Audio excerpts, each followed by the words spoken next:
নাতি যদি টান টান কইয়া খারাপ হইয়া যায় পুলিশ বাবু তাহলে ফস করে বাচ্চা প্রসব হইয়া যাবে। নতুন কথা কি? আমার নতুন কথা কি? বাচ্চা হওয়ার সময় হলে বাচ্চা হওয়ার সময় হলে তো বাচ্চা হবে।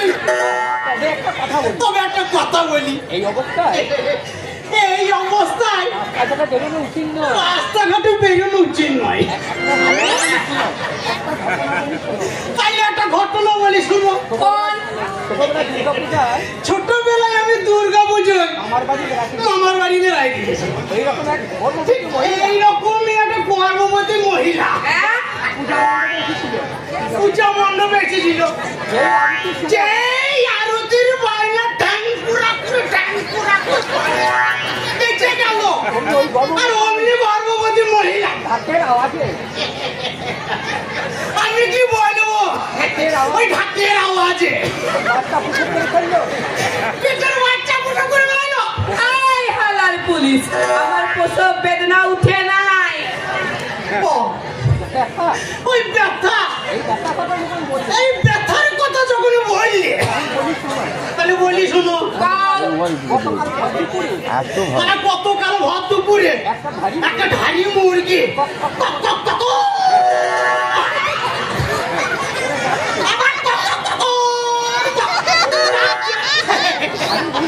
আমি ভাবলাম নিশ্চয়ই পেটে ব্যথা উঠেছে, ডিম পাড়ি। কিছুক্ষণ পর আমি ঘুরে ফিরে গিয়ে ঘরে দেখছি ডিম পেড়েছে। তার মানে কি কইতাছেন? কি কথা শুনবে? আমি মুরগি ডিম পাড়া দেখেছি, হাঁসে ডিম পাড়া দেখেছি, গরুর বেটা তারও বাচ্চা হওয়া দেখেছি, কুকুরের বাচ্চা হয়তো আমি দেখেছি। আপনি এবার থামবেন। ওটা কি? আমি বিড়ালের বাচ্চা হতো দেখেছি।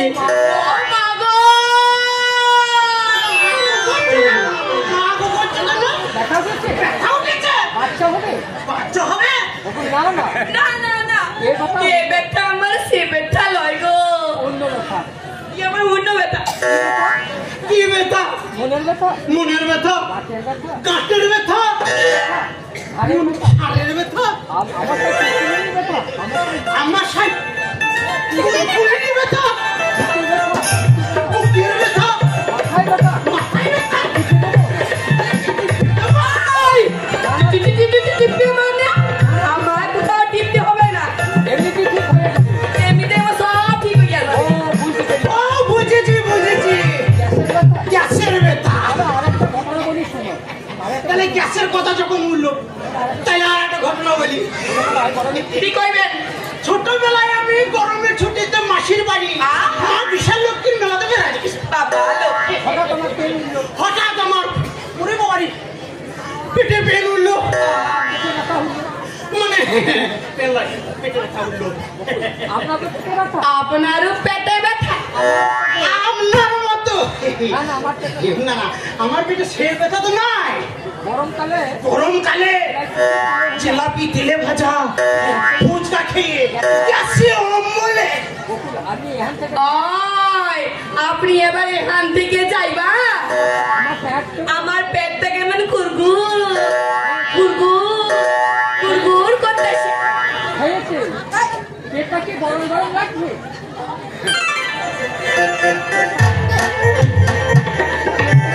পেটটা তো গরম লাগছে। আগে এই গরমের কথা যখন বললে তাহলে একটা কথা বলি।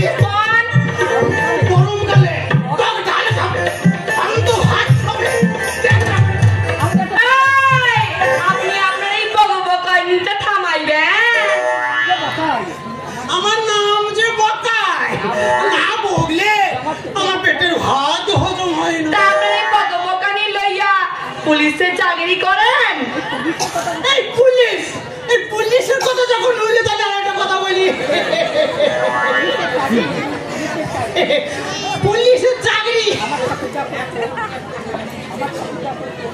আমার ঠাকুরদা করতো, ঠাকুরদার বাবা করতো, আমার বাবা করতো বংশ অনুযায়ী আমিও করছি। এখানে আমি কি আরে এখানে আপনি কি করছেন? আমার কাছে খবর আছে আমার কাছে খবর আছে এক খচ্চর মেয়ে এক খচ্চর মেয়ে মদ গাঁজা ইত্যাদি এখানে সাপ্লাই করে। সেই মেয়েটাকে এই মেয়েটাকে ধরবো বলেই তো এখানে তাই নিয়ে করতেছেন তো আপনি দেখছেন না আমি বেধবা, তার উপরে আবার গর্ভবতী। আরে দেখছেন না? আরে আমি তো খেয়াল করিনি আরে আমি তো খেয়াল করিনি সুন্দর না আরে আমি তো খেয়াল করিনি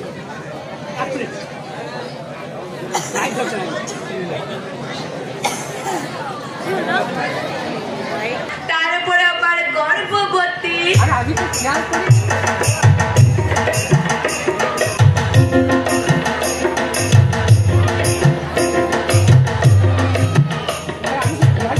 আমি তো খেয়ালই করিনি। বিধবা বিধবা কিন্তু বিধবা কিন্তু বিধবা মেয়েটা বাচ্চা এলো কি করে? এই মুখ পড়া পুলিশ, এই ভোটাররা ভোট দিতে যাওয়ার আগে যদি ভোট হইয়া যাইতে পারে, ওই পরীক্ষায় ক্যান্ডিডেট বাছাই হওয়ার আগে গোপনে গোপনে যদি চাকরি হইয়া যাইতে পারে, তাহলে এই বেধবাদের পেটে বাচ্চা আসা এর নতুন কথা কি? আবার এই ভোটের কথা বললো। ভোটের কথা বলি আমার যখন ভোটটা না কি ওটা? ছি করার কি আছে?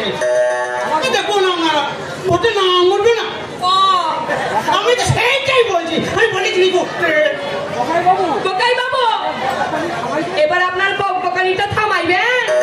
চাবি আর ইন্টারভিউ কথা বলি তাহলে চাকরি আর ইন্টারভিউ কথা বলি।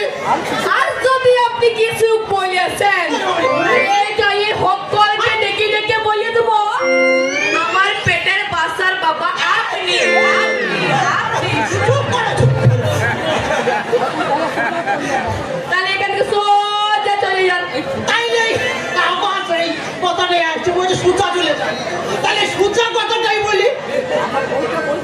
আমার সেই বউটা বলতো সুচার কথা বলবে, সুচা হয়ে বসবে, সুচা হয়ে দাঁড়াবে, সুচা রাস্তায় হাঁটবে, সুচা সরল কথা বলে। সেই বউটা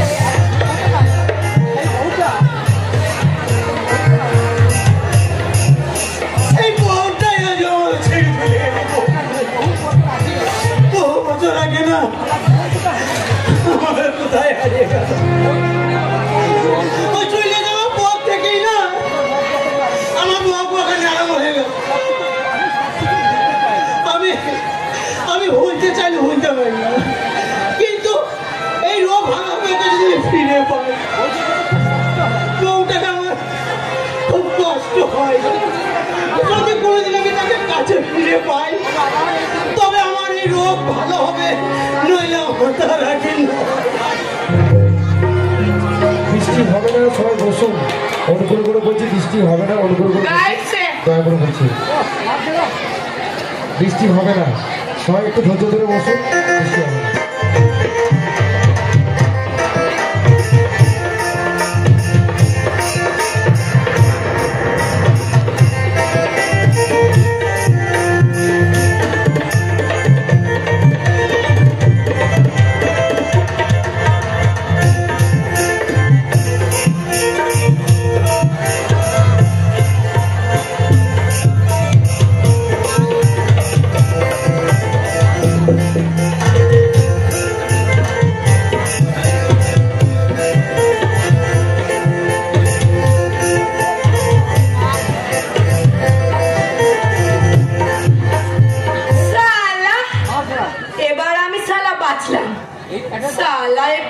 বাচ্চাটাকে এবার আমি খালাস করতে পেরেছি। সালা পুলিশ আমাকে ধরবে, আমি মদ চলাই করি, ড্রাগস পাচার করি, কত ধরবি ধর। বঙ্গদেশের মঙ্গলারী আছে চোরাই কারবারি। এর চেয়ে মানুষ সভ্য ছিল তখন, যখন বনে জঙ্গলে বাস করতো, মানুষ যখন আগুন জ্বালাতে শিখে। ওই রে মাতালটা আবার এসে গেছে। এবার দেখি ওই মাতালটার কাছে যা আছে ফড়কি দিয়ে কিছু আদায় করা যায় কিনা। এই হও বলো তুমি আমি কে? বলছি আমাকে দেখি আপনার কি মনে হচ্ছে? আমি কে? বলো তো আমি কি? তুমি যেই হও রোমিও জুলিয়েট কিন্তু নও, আমাকে দেখি কি মনে হচ্ছে? লাইলার মজনু কিন্তু নও, চণ্ডীদাসের রানী কিন্তু নও, দেবদাসের পার্বতী নও, হয়তো তুমি হতে পারো চন্দ্রমুখী। ওই শালাকে দেখছি এই অবস্থায় ঘায়েল করা যাবে না, আমাকে অন্য রাস্তা কায়দা করে ধরতে হবে। আচ্ছা আপনি মদ কেন খান? সে কৈফিয়ত আমি কাউকে দিতে বাধ্য নই। আমি জানি আপনার মনের যন্ত্রণা একটু কমাইবার চেষ্টা করতে পারি। চলে যান, আপনি আমার কাছ থেকে চলে যান। আপনি আমার কাছ থেকে চলে যান। মহিলাটা আমি আমি দু চোখে মহিলাকে দেখতে পারি না। ও কোন মহিলার কাছ থেকে আঘাত পেয়ে বুঝি আপনি মদ খাওয়া ধরেছেন। এই দেখেছেন এদেশের সমস্ত পুরুষ মানুষের ওই একই দোষ। সে কৈফিয়ত আপনাকে আমি দিতে চাই না। ভুল করছেন। ভুল করছেন। মহিলারাও কিন্তু মানুষ, মহিলা ছাড়া কিন্তু সৃষ্টি সম্ভব নয়। আপনাকেও কোনো মহিলার গর্ভে জন্ম নিতে হয়েছে, কোনো মহিলার বুকের দুধ খেয়ে বড় হতে হয়েছে। 10 মাস 10 দিন যে মহিলারা আপনাদের গর্ভে ধারণ করে ছোট্ট একটা দুধ রক্তে ঢেলাকে দিলে দিলে তারা মানুষের মতো বড় করে সেই মায়ের দুধ খেয়ে মায়ের গর্ভ থেকে জন্ম নিয়ে মায়ের কোলে বড় হয়ে সেই মা যাকে মানুষ বলে মানতে চান না, আপনারা সমাজের শত্রু, আপনারা আসামি, আপনারা বেঈমান, আপনারা ঠক, আপনারা প্রবঞ্চক। এই বেঈমান ঠক প্রবঞ্চক হয়েই বলছি, আপনাদের মতো মেয়েরা যদি সত্যিকারের মা হতো না, অসভ্য চরিত্রের সংসার। তাহলে অসভ্য চরিত্রের মানুষগুলো এই পৃথিবীতে জন্ম নিত না, ধর্ষণকারীতে গোটা দেশটা ভরে যেত না। মানুষ কিন্তু অন্ধকারে বাস করতো না, আলোর জগতে বাস করতো। আর বিদ্যাসাগর, রবি ঠাকুর, স্বামী বিবেকানন্দ একটা করে জন্ম নিত না, মনীষীতে গোটা দেশটা ভরে যেত। মাটি খারাপ হলে যেমন ভালো ফসল জন্ম নেয় না, তেমনি মায়ের গর্ভটা খারাপ হলেও ভালো সন্তান জন্ম নেয়। তবু মানতে হবে। তবু মানতে হবে নারীর ক্ষমতার কথা। মা দুর্গা ছাড়া কিন্তু অসুরের নিধন যজ্ঞ সম্পন্ন হয়নি। ইতিহাসের পাতা খুলে দেখুন, ঝাঁসি রানী লক্ষ্মীবাই, বিদ্যালয় ওয়ান্ডার, মাতঙ্গিনী হাজরা, এদেশের বুকে স্মরণ হয়ে আছে আর অমর হয়ে আছেন এদেশের প্রাক্তন মুখ্যমন্ত্রী মাননীয় সোনিয়া গান্ধী।